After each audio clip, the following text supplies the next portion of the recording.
Bismillahirrahmanirrahim. Assalamu alaikum dear students. Welcome to adilrazak.physics where learning brings happiness. Dear students, आप जानते हैं कि मैंने एक पास्ट पेपर एमसीक्यू सीरीज़ शुरू की थी जो कि आप बच्चों के लिए बहुत इफ़ेक्टिव है और आप में से बहुत से बच्चों ने ये बार बार फरमाइश की है कि काइंडली इसको कंटिन्यू करें। तो आज हम इसी को कंटिन्यू कर रहे हैं और आज मैं आपको चैप्टर नंबर 8 वेव्स के जो हैं वो एमसीक्यूज़ करवाऊँगा फर्स्ट ईयर फिज़िक्स में से। तो ये देखिए डियर स्टूडेंट्स, हमारे पास चैप्टर नंबर 8 वेव्स है और आपने इस वीडियो लेक्चर को बहुत तवज्जो और गौर से सुनना है। मैंने इस लेक्चर के एंड पे कुछ एंट्री टेस्ट के एमसीक्यूज़ भी डिस्कस किए हैं, लिहाजा कोशिश करनी है कि इस वीडियो लेक्चर को आप तवज्जो से सुने, एंड तक देखें और कोई भी चीज़ अगर आपने पूछनी हो, डिस्कस करनी हो तो आप कमेंट सेक्शन में पूछ सकते हो। स्टूडेंट्स, लेक्चर के हवाले से आप अपना कीमती फीडबैक कमेंट सेक्शन में ज़रूर दिया करें ताकि हम इस चीज़ को ज़्यादा से ज़्यादा इम्प्रूव कर सकें। अब हम बढ़ते हैं एमसीक्यूज़ की जानिब। तो ये देखिए, हमारा पहला एमसीक्यू है the distance between compression and adjacent rate fraction. तो डियर स्टूडेंट्स, सबसे पहले हमें पता होना चाहिए कंप्रेशन और रेट फ्रैक्शन क्या होती है और ये किस तरह की वेव्स में होती है। तो ये देखें, compression is a region in a longitudinal wave where the particles are closest together. जहां पर पार्टिकल्स एक दूसरे के बहुत करीब होंगे उस रीजन को हम बोलते हैं ये कंप्रेशन है और ये चीज़ होती है लॉन्गिट्यूडनल वेव्स के अंदर। ठीक है, इस तरह rarefaction is a region in a longitudinal wave where the particles are further apart, कि जहां पर पार्टिकल्स एक दूसरे से दूर होते हैं फर्देस्ट अपार्ट, तो हम उसको बोलते हैं कि ये जो पोर्शन है लॉन्गिट्यूडनल वेव के अंदर ये रेट फ्रैक्शन है। अब आप गौर से देखें तो कंप्रेशन और रेट फ्रैक्शन के दरमियान जो डिस्टेंस होता है वो λ/2 होता है। सो इस एमसीक्यू का राइट ऑप्शन होगा alpha option. The error in the speed of sound calculated by Newton at STP is about. तो हमें पता है कि स्पीड ऑफ साउंड न्यूटन ने भी कैलकुलेट की थी, लैप्लास ने भी कैलकुलेट की थी। न्यूटन की जो स्पीड ऑफ साउंड है उसमें एरर था, अब वो एरर कितना है ये हमने देखना है। तो ये देखिए जी, न्यूटन की जो स्पीड ऑफ साउंड कैलकुलेशन है उसमें 16% एरर है और ये कैसे कैलकुलेट किया जाता है कि आपके पास 332 ये है speed of sound eight 0 degree Celsius, ये है 280 जो कि न्यूटन ने कैलकुलेट किया था, डिवाइडेड बाय 332। इसको आपने 100% से मल्टीप्लाई कर देना है सारी वैल्यू को, तो आपके पास अप्रॉक्सीमेट 16% आंसर आ जाएगा। सो राइट ऑप्शन आ गई charlie option. If the pressure of gas is doubled then speed of sound. बहुत इंपॉर्टेंट एमसीक्यू है, बुक की लाइन है। तो यह है factor affecting speed of sound. तो याद रखिएगा कि जो प्रेशर है ये ऐसा फैक्टर है जो स्पीड ऑफ साउंड पे डिपेंड नहीं करता। तो याद रखनी है बात कि प्रेशर का कोई इफेक्ट नहीं होता, लिहाजा इस एमसीक्यू का राइट ऑप्शन आएगा Charlie option, is not affected. On increasing the tension the frequency of vibration is. अब यहाँ पर आपके पास stationary wave in stretch string का कंसेप्ट इस्तेमाल हुआ है, आपको इसका मैथमेटिकल फार्मूला आना चाहिए। तो ये देखिए जी, मैथमेटिकल फार्मूला ये होता है, यहाँ पर अमूमन टी की जगह आप एफ भी लिख सकते हैं, नो प्रॉब्लम। तो आप देख सकते हैं कि frequency is directly proportional to √T। If tension is increased frequency will also increase, क्योंकि डायरेक्ट रिलेशन है, आप देख सकते हो। सो राइट ऑप्शन बन जाएगा इसका alpha option. Speed of sound has maximum value in. तो dear students, speed of sound जो है वो दो फैक्टर्स पे डिपेंड करती है, एक को बोलते हैं इलास्टिसिटी और एक को बोलते हैं डेंसिटी। तो जिस मीडियम की डेंसिटी जितनी कम होगी उसके अंदर स्पीड ऑफ साउंड उतनी ज़्यादा होती है। तो ये देखिए जी, मैंने यहाँ पे यही चीज़ मेंशन की हुई है। Density of hydrogen is very less. Hydrogen बहुत ही लाइटर गैस है, इसकी डेंसिटी बहुत कम होती है। So speed of sound will be greater in hydrogen. तो आप देख सकते हैं कि यहाँ पर जो बीटा ऑप्शन है वो बिल्कुल सही ऑप्शन होगा। The distance between two consecutive anti nodes. अब जो एंटी नोड्स होते हैं ये स्टेशनरी वेव्स के ऊपर बनते हैं और ये वो पॉइंट्स होते हैं जो मीन पोजीशन से मैक्सिमम जो है डिस्प्लेसमेंट शो करते हैं अबव एंड बिलो। तो ये देखिए जी, डायग्राम में आपको नजर आएगा कि ये हमारे पास एंटी नोड्स हैं। अब आप देखिए जी, दो कंसेक्टिव एंटी नोड्स, ये यहाँ पे जरा देखिएगा, दो कंसेक्टिव एंटी नोड्स के दरमियान जो आपके पास डिस्टेंस है वो कितना है, वो है λ/2। सो इस एमसीक्यू का राइट ऑप्शन हो गया आपके पास alpha option. The distance between node and antinode. Dear students, once again इसी डायग्राम को आप गौर से देखें, ये आपके पास है नोड और ये है आपके पास एंटी नोड। ये देखिए, ये एंटी नोड है और ये नोड। अब इन दो पॉइंट्स के दरमियान आप डिस्टेंस देखें कितना है, तो ये है λ/4। तो इस एमसीक्यू का राइट ऑप्शन आ जाएगा beta option. Speed of sound in air depends upon, तो अभी मैं आपको बता कर गया हूँ कि स्पीड ऑफ साउंड जो है वो डेंसिटी पे डिपेंड करती है, वो इलास्टिसिटी पे डिपेंड करती है, इसी तरह वो टेम्परेचर पे भी डिपेंड करती है और ह्यूमिडिटी पे भी डिपेंड करती है। ठीक है, सो ये आपने भूलना नहीं है कि ये तमाम जो फैक्टर्स हैं इनके ऊपर स्पीड ऑफ साउंड का असर होता है। लिहाजा इस MCQ का राइट ऑप्शन आ जाएगा delta option, all of these. Which one of these media both transfer longitudinal and transfer waves? तो डियर स्टूडेंट्स, हमारे पास जो लॉन्गिट्यूडनल और ट्रांसफर वेव्स हैं ये दोनों इजीली ट्रांसफर होती हैं सॉलिड्स के अंदर, जबकि लिक्विड्स के अंदर सिर्फ लॉन्गिट्यूडनल वेव्स ट्रैवल कर सकती हैं। लिक्विड्स के अंदर ट्रांसफर वेव्स बहुत जल्दी डाई आउट हो जाती हैं। तो यही वजह है कि जब हम सोनार की बात करते हैं तो सोनार है अंडर वाटर, तो सोनार में हम साउंड वेव्स यूज़ करते हैं जो कि लॉन्गिट्यूडनल वेव है, वहाँ पे हम इलेक्ट्रोमैग्नेटिक वेव नहीं इस्तेमाल कर सकते। तो ये आपको कंसेप्चुअल शॉर्ट क्वेश्चन भी आ सकता है कि अंडर वाटर डिटेक्शन के लिए लॉन्गिट्यूडनल वेव्स क्यों इस्तेमाल करते हैं, तो आपने कहना है कि लिक्विड्स के अंदर ट्रांसफर वेव्स बहुत जल्दी डाई आउट हो जाती हैं। ठीक है, so alpha is the right option. For same mass and length, if tension of vibrating string is 4 times, then speed of wave increases by। तो ये मैं अभी आपको बता कर गया हूँ। ये देखिए जी, हमारे पास स्पीड ऑफ साउंड का आपके पास रिलेशन आ गया। ये आप देख सकते हो कि फ्रीक्वेंसी डायरेक्टली प्रोपोर्शनल है √T के। तो अगर हम टेंशन बढ़ाते हैं 4 गुना तो आप देख सकते हैं कि फ्रीक्वेंसी इंक्रीज होगी 2 गुना, क्योंकि 4 का जब आप √ लेंगे तो आंसर आ जाएगा 2। सो इस MCQ का राइट ऑप्शन आ गया alpha option, 2 times. Beats are easily detectable up to 2 frequency difference between two sounds। तो डियर स्टूडेंट्स, बुक की लाइन है कि बीट्स को आइडेंटिफाई करने के लिए, डिस्टिंग्विश करने के लिए 2 सोर्सेज की जो फ्रीक्वेंसी का डिफरेंस है वो 10 हर्ट्ज से ज़्यादा नहीं होना चाहिए। ये इंपॉर्टेंट MCQ है, बहुत दफ़ा बोर्ड में आ भी चुका है। तो ये मैंने लिखा हुआ है कि for beat detection F1 - F2 should be equal to 10 hertz. So इस MCQ का राइट ऑप्शन आ गया Charlie option. Which one is correct relation for one and closed pipe Fn is equal to? तो डियर स्टूडेंट्स, Fn हमारे पास nth mode of vibration हो सकता है। अब ये वन एंड क्लोज्ड पाइप है, तो आपने याद रखना है इसका फार्मूला कि वन एंड क्लोज्ड पाइप का जो फार्मूला होता है nth हार्मोनिक का, वो होता है NV/4L, where n is mode number और हार्मोनिक नंबर। सो आप देख सकते हैं यहाँ पे डेल्टा जो है वो राइट ऑप्शन होगा। Speed of sound at 2 degree Celsius is given as at 0 degree is 332 metre per second. Dear students, यहाँ पे स्पीड ऑफ साउंड का टेम्परेचर के साथ रिलेशन जो है वो इस्तेमाल हुआ है। हमें पता है कि अगर हम 1 डिग्री टेम्परेचर बढ़ाएंगे तो 0.61 metre per second speed of sound में इजाफा होगा। तो ये देखिए जी, हमारे पास फार्मूला है Vt is equal to V0 plus 0.61T। V0 उसने दिया हुआ है 332 metre per second, temperature 2 degree Celsius दिया हुआ है। लिहाजा आप जहाँ जहाँ पे T आ रहा है वहाँ पे आप 2 पुट कर दें। तो ये देखिए 2 डिग्री सेल्सियस पे जब हमने इसको सॉल्व किया तो हमारा आंसर आ गया 333.2 मीटर पर सेकंड। तो आप देख सकते हैं कि यहाँ पे जो राइट ऑप्शन होगा वो होगा alpha option. Two identical tuning fork vibrating simultaneously the number of beats per second is equal to. अब ये आइडेंटिकल हैं तो इनकी फ्रीक्वेंसी सेम होगी, और अगर फ्रीक्वेंसी सेम है तो फ्रीक्वेंसी डिफरेंस 0 होगा। तो यही वजह है कि हम कहेंगे कि यहाँ पर कोई बीट्स नहीं सुनाई देंगी, क्योंकि यहाँ पे फ्रीक्वेंसी सेम है। ये आप देख सकते हैं 2 ट्यूनिंग फोक है, दोनों की फ्रीक्वेंसी सेम है, इसीलिए F1 - F2 क्या आ गया, 0 आ गया। सो राइट ऑप्शन आ गई इसकी alpha option. Sound waves can only travel through. तो ये मैंने अभी आपको बताया कि साउंड वेव्स जो हैं ये मैकेनिकल वेव्स होती हैं, इनको एक मटेरियल मीडियम चाहिए होता है प्रोपेगेशन के लिए। तो आप देख सकते हैं राइट ऑप्शन आ जाएगा चार्ली ऑप्शन।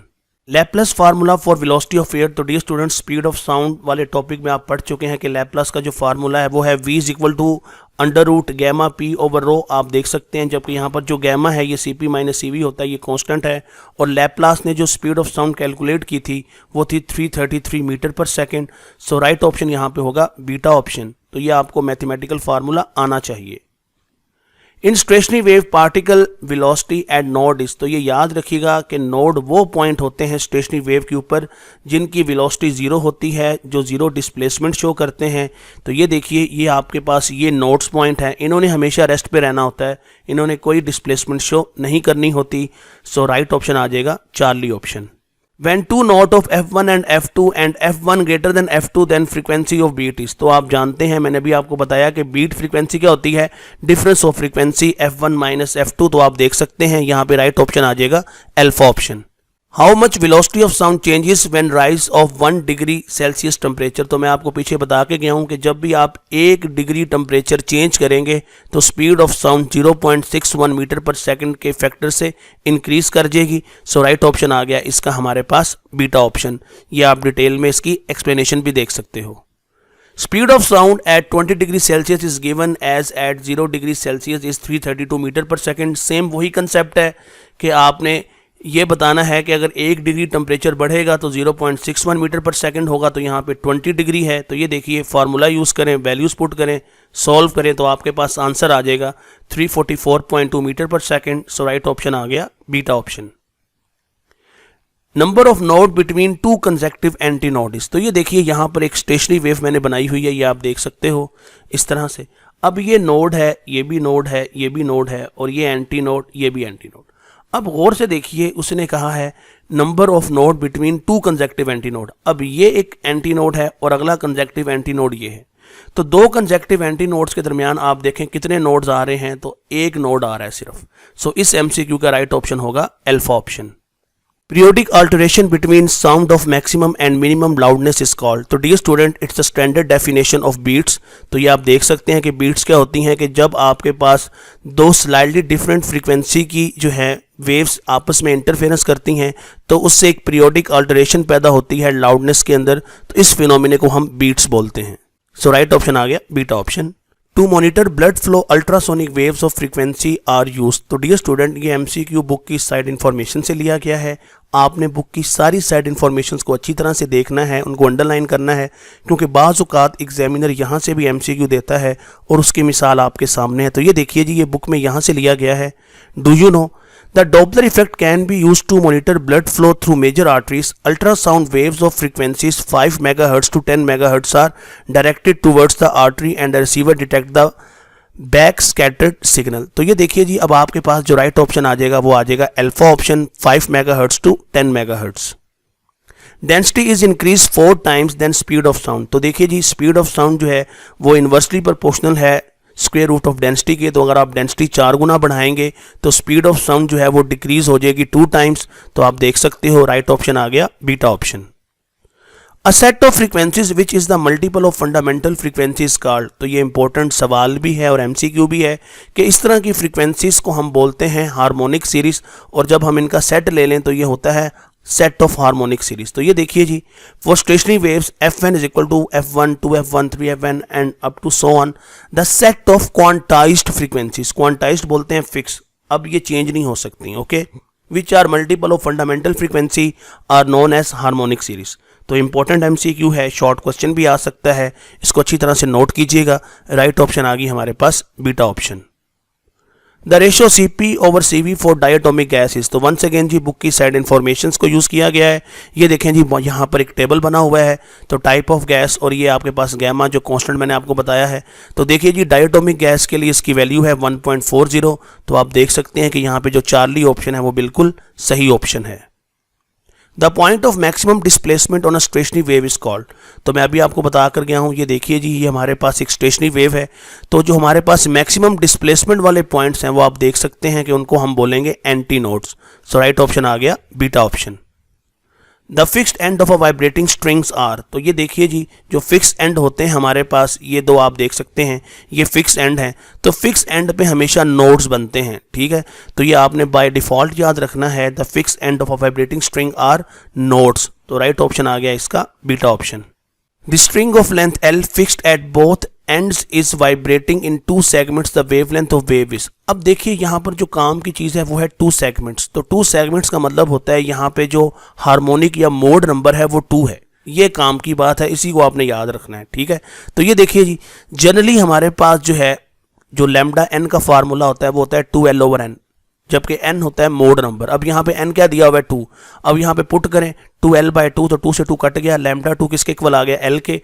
और ये एक सेकंड मोड जो कि 2 segment के अंदर जो है वेव वाइब्रेट कर रही है, उसकी मैंने डायग्राम बनाई हुई है, ये आप देख सकते हो। अब याद रखना है आपने कि अगर 2 segment हैं तो यहाँ पे लूप्स भी 2 बननी चाहिए, ठीक है। ये इसके अंदर काम की बात है। तो एंट्री टेस्ट के अंदर यही हम बच्चों को बताते हैं कि जितने सेगमेंट्स होंगे उतने ही आपके पास लूप्स होंगी और वही आपके पास n की वैल्यू होगी। सो राइट ऑप्शन आप देख सकते हैं इसका आ गया alpha option.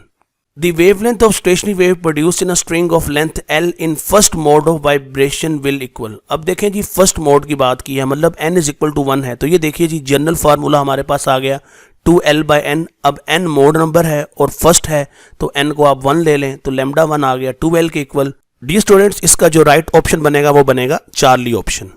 Two waves having same frequency and travelling in opposite direction will produce, तो ये स्टैंडर्ड डेफिनेशन है स्टेशनरी वेव्स की, ये आपने याद रखनी है, इंपॉर्टेंट एमसीक्यू है। राइट ऑप्शन आ गया alpha option. At the open end of organ pipe, तो ये भी इंपॉर्टेंट एमसीक्यू है, मेन कंसेप्ट है stationery waves in air columns के अंदर कि अगर आपके पास ऑर्गन पाइप एक एंड से ओपन है, ठीक है, तो ओपन एंड पे हमेशा एंटी नोड बनेगा। तो ये देखिए, ये आप देख सकते हो, यहाँ मैंने डायग्राम्स बनाई हुई हैं, तो देखिए जी जहाँ पे एंड ओपन है वहाँ पे हमेशा एक एंटी नोड बन रहा है। ये fundamental harmonic second, third, fourth, तो हर जगह पे आपके पास एंटी नोड ही बन रहा है, ठीक है। तो राइट ऑप्शन आ गया इसका beta option.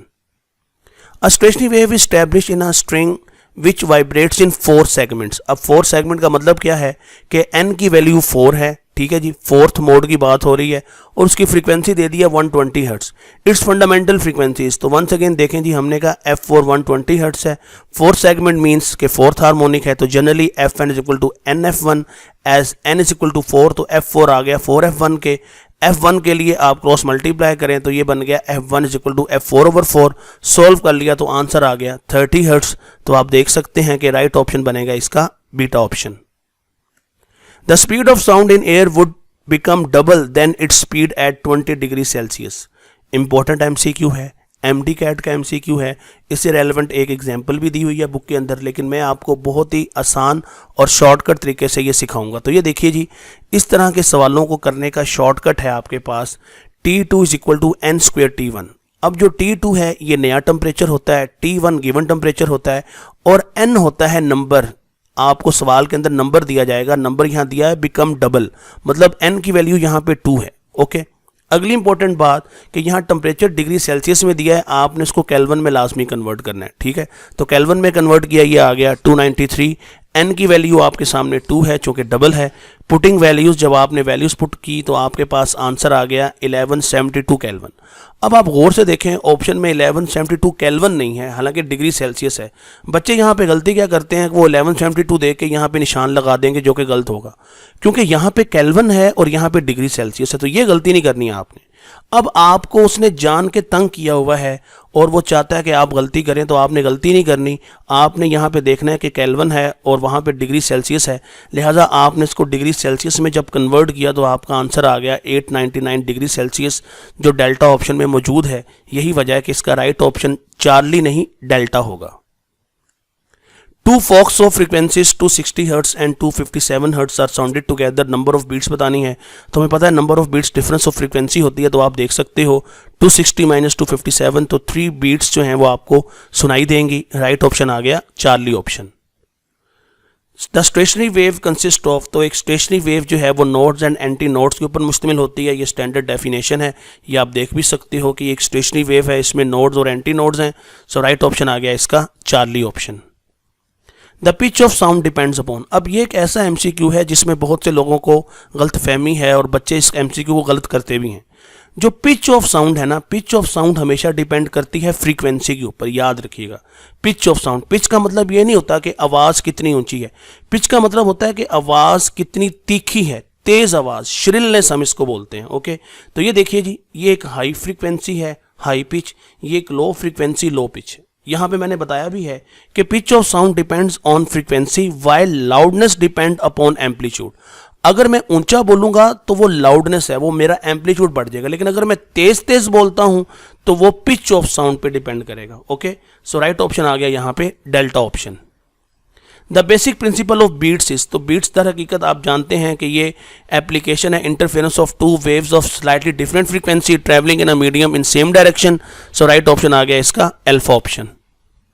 Newton calculated the value of speed of sound in air, तो ये पहले बात हो चुकी है कि न्यूटन ने जो स्पीड ऑफ साउंड कैलकुलेट की थी वो 280 मीटर पर सेकंड थी और ये गलत थी। उसकी मेन वजह थी उसकी अजम्पशन, उसने आइसोथर्मल बल्क मॉडुलस लिया था जो कि बाद में लैप्लास ने कहा कि नहीं ये गलत है, जब भी साउंड जो है वो मीडियम के अंदर ट्रेवल करती है तो वो आइडियाबैटिक बल्क मॉडुलस को फॉलो करती है। ओके, सो राइट ऑप्शन आ गया delta option. Speed of sound is greatest इन, तो स्पीड ऑफ साउंड जो है वो ग्रेटेस्ट होगी यहाँ पे सॉलिड्स के अंदर। तो सॉलिड यहाँ पे क्या है, स्टील है, तो आप देख भी सकते हो कि जो ई ओवर रो है सॉलिड्स का वो ग्रेटर होता है लिक्विड्स एंड गैसेस से। सो राइट ऑप्शन आ गया इसका बीटा ऑप्शन।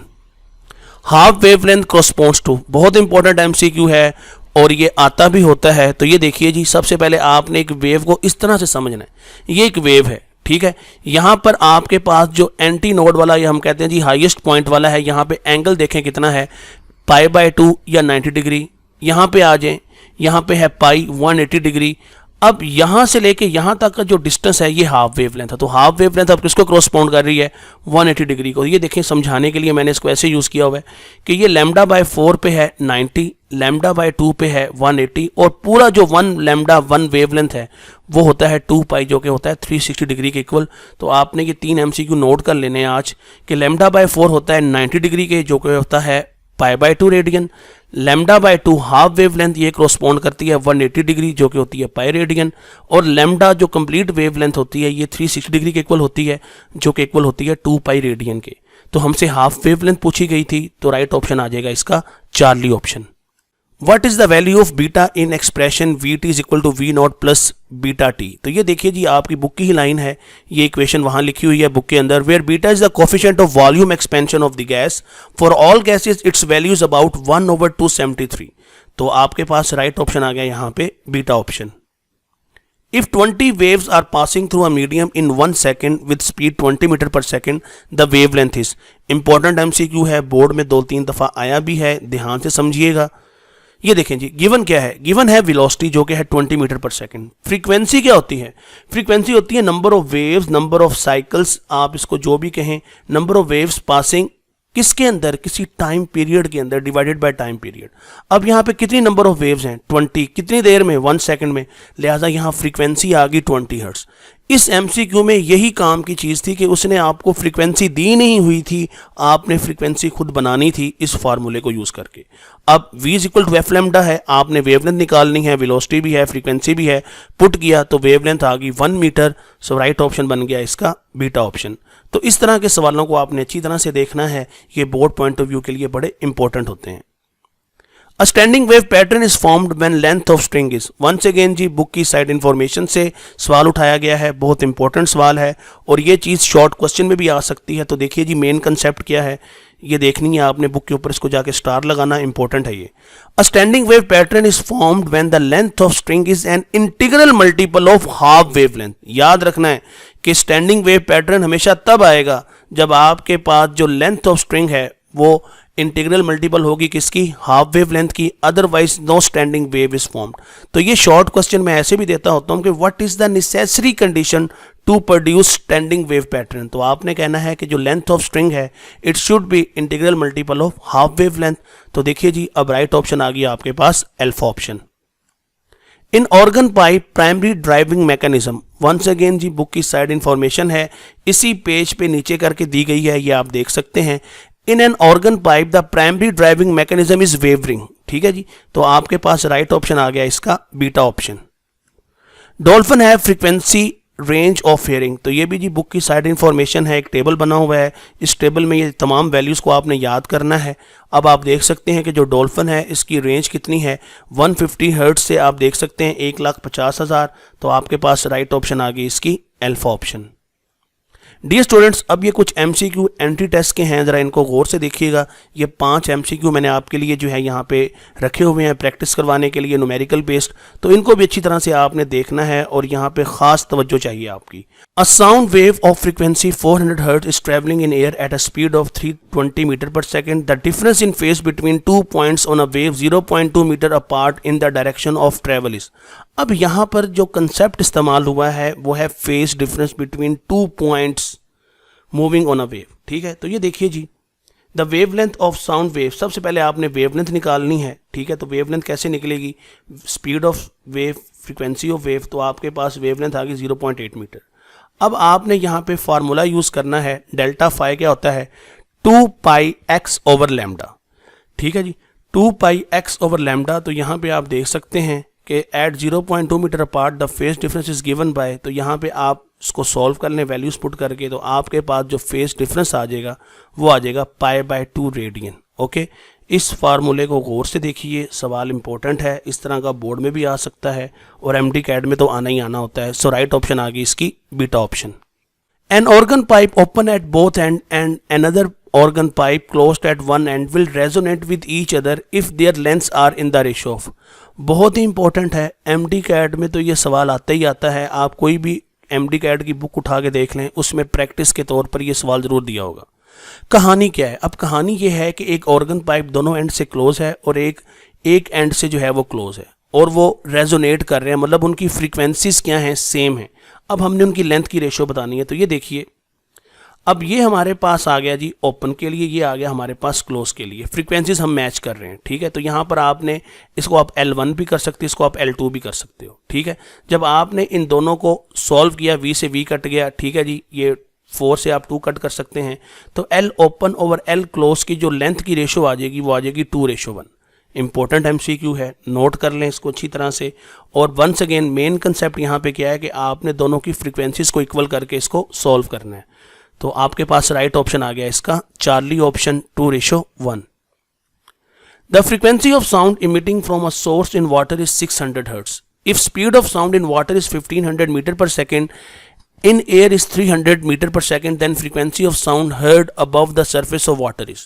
तो यहाँ पर अब देखें, लंबी चौड़ी कहानी आपको दी हुई है, 4 ये लाइनों का सवाल है और बच्चा परेशान होगा पता नहीं यहाँ पे करना क्या है। तो ऑलवेज रिमेंबर कि जो आपके पास फ्रीक्वेंसी है ये मीडियम डिपेंडेंट नहीं होती, ये बात याद रखनी है कि जब भी एक वेव एक मीडियम से दूसरे मीडियम में जाती है तो कौन सा पैरामीटर कांस्टेंट रहता है या कौन सा पैरामीटर है जो चेंज नहीं होता, तो उसका जवाब है फ्रीक्वेंसी। तो ये देखिए जी, frequency is independent of medium, ठीक है। तो कोई यहाँ ज़रूरत नहीं है कैलकुलेशन करने की, सॉल्व करने की, लंबे लंबे फार्मूले लगाने की। सिर्फ मेन कंसेप्ट ये याद रखना है कि आपके पास जब भी एक वेव एक मीडियम से दूसरे मीडियम में जाती है तो फ्रीक्वेंसी चेंज नहीं होगी। सो राइट ऑप्शन आ गया इसका चार्ली ऑप्शन। स्टूडेंट्स, हमारे पास नेक्स्ट MCQ है कि when the speed of sound in air is 330 metre per second, the shortest air column closed at one end that will respond to a tuning fork with a frequency of 440 vibration per second. अब ये vibration पर second का मतलब hertz ही है, इससे परेशान नहीं होना। हैज़ अ लेंथ ऑफ, तो आपने अब क्या करना है जी, लेंथ निकालनी है, ठीक है। आपको स्पीड दे दी गई है, आपको क्या दे दी गई है, आपको फ्रीक्वेंसी दे दी गई है, और इम्पोर्टेंट बात क्या है, the shortest air column closed at one and. अब ये देखिए जी, यहाँ पे जो फार्मूला हम यूज़ करेंगे, frequency n is equal to V/4L। तो ये देखिए जी, आप यहाँ पर फ्रीक्वेंसी निकाल लें, यहाँ पर फ्रीक्वेंसी को n से जाहिर किया गया है, आपने परेशान नहीं होना, यहाँ पे आप इसको f ही समझे। तो 330/4L where L is in metres, तो लेंथ निकालने के लिए आप इसको सॉल्व कर लें तो आपके पास अप्रोक्सीमेट 19 सेंटीमीटर जो है वो इसका आंसर आ जाएगा, ठीक है। तो आप देख सकते हैं कि जो अल्फा है वो यहाँ पे राइट ऑप्शन होगा। A tuning fork is vibrating in the third harmonic, number of antinodes produce in it.